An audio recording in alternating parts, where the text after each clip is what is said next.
Recently, Prime Minister Modi has visited the Indian state of Arunachal Pradesh, and as a reaction, the Chinese Foreign Ministry spokesperson Wang Wenbin has said that China strongly deplores and firmly opposes the Indian leader's visit to east section of China-India boundary.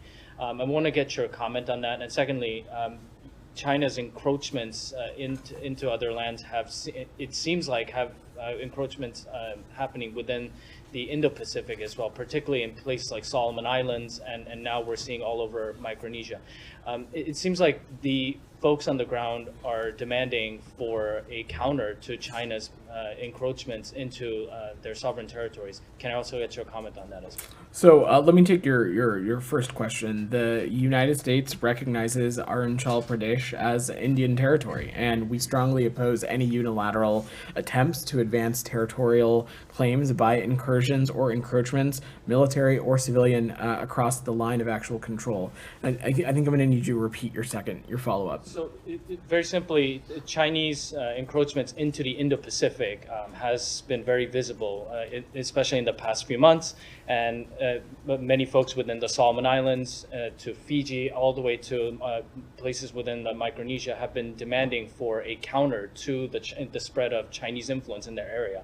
A lot of them are also wondering what the U.S.'s position is on this. And Sure. so can I get your comment? Yeah, so when we talk about the Indo-Pacific, you have to remember we're talking about a significant portion of the world's population. We're talking about one of the fastest growing economies, and I can't think of a more important place where we want to make sure that the rules-based international order, the UN Charter, all of those things are being respected and abided by, and that's been one of our tenets of our engagements in the region. The Secretary was just there in Seoul for this summit for democracy in the Republic of Korea, where he had the opportunity to meet with not just his foreign minister counterparts, but also President Yoon. And over the course of this administration, there's a number of steps that we've taken to bolster our engagement in the Indo-Pacific region. I remind you that just last year, President Biden hosted the first